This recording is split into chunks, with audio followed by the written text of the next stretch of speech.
Hi there, and today I'm finishing off the underground station.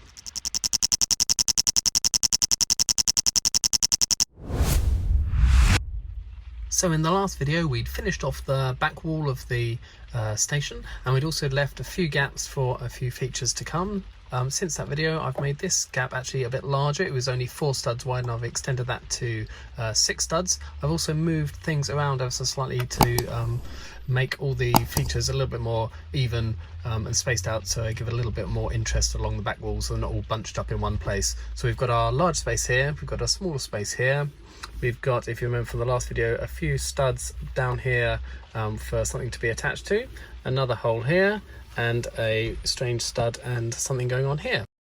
So the first job today is to start making our curve from the back wall across the ends of the tunnel mouth walls, and to do that we're going to use these 45-degree slopes and then these 30-degree slopes. So we're going to put a row of these first and then these on top, and then that will sit on the back wall like that and give us the effect that this is actually a curved tunnel going up to a white roof, which we're then going to place on top of that. So I'm going to do a row of these first and then a row of these on top, and I'll see you in a few seconds.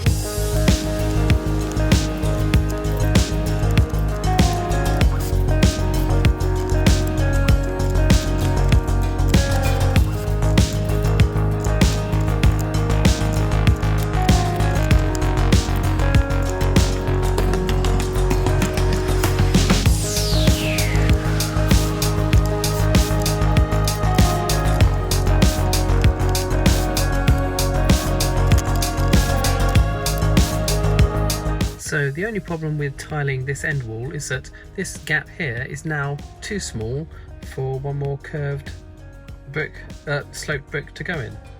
So the alternative solution I've come up with is, if we take these last few tiles off here and we pad them out with a plate behind them, then hopefully that will bring it across just a little bit further and touch these slopes, or nearly touch these slopes, and then we won't have quite such a bad gap on this side. So I'm going to just take off these last few tiles here, this one and this one. What we're going to do is put a plate on. We're not actually going to need that one at all because that one's never going to be seen again.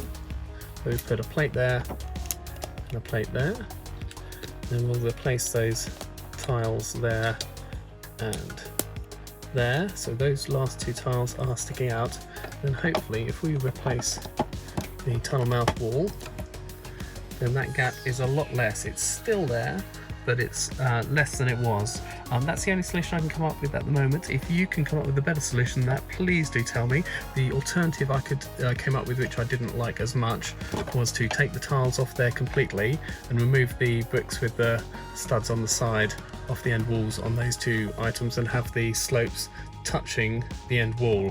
But obviously then we'd then have a gap in the sort of the white tiles. We'd have some black gaps where these slopes meet the end wall. So I think this is a better solution than that. It's not perfect by any means, and if anyone can come up with a better solution, any piece that you could think I could fill that gap with, do let me know. But as it is for now, that is how we're going to leave it. If I just zoom in. And so that's how we're going to leave it for now.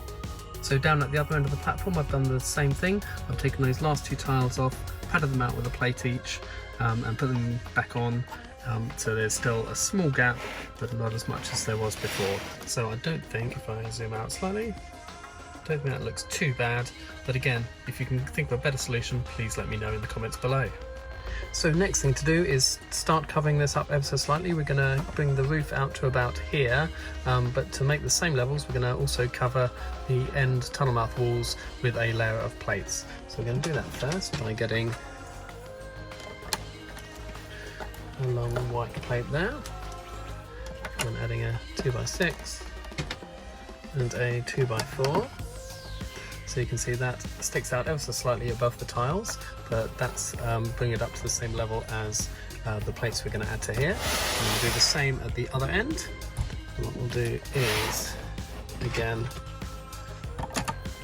get one of these, and then 2x6 and a 2x4. And then lastly, we're going to cover the back wall with these plates, which are 6 studs wide. So 3 of the studs are going to be sitting on top of these inverted slopes, and then the other 3 studs are going to be sticking out above the platform.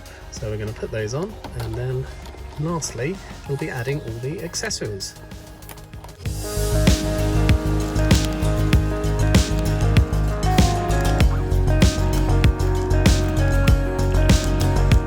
And then lastly, just to tie these end walls to the back wall, I'm just going to put 2 jumper plates on there, and then a 1x2 plate there, and then join them together with a 1x4, and now those 2 are fixed in position, and I'll do the same at the other end.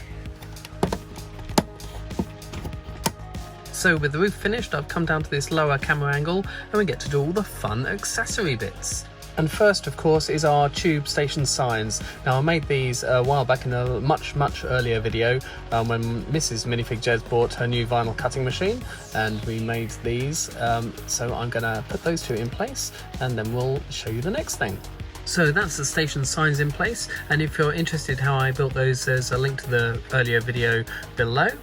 And a quick recap, it's just these red quarter circle pieces with a round tile in the middle with a stud, and then this is just a 1x6 tile which goes across the middle like that, which makes our nice London Underground sign.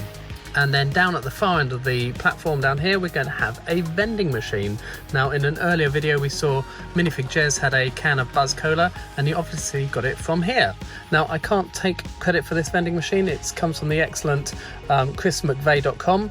Chris does some fantastic little mini builds, and he gives free instructions for them on his website, so you can go and download instructions and part lists. It's only 3 studs deep and 3 and a bit wide, so there's 3 plus these 2 tiles as well, so nice and compact. As you can see, there's some cans in there ready to go, keypad for typing in what you want and swiping your credit card, and that is going to sit at the end of the platform just about there. Now, the next accessory actually came from a comment in my last video. Dyoramic noted that to make it an authentic London Underground station, we needed to have a rat. So I've got a rat. Also, from the recent Looney Tunes minifigures series, Speedy Gonzales had some pieces of cheese. So I've got a piece of cheese and a rat, and they are going to go and sit down here, just in one of these arches, so he can safely run around in between trains and have a nibble on his cheese and be out of the way, and no one will be any the wiser standing on the platform above.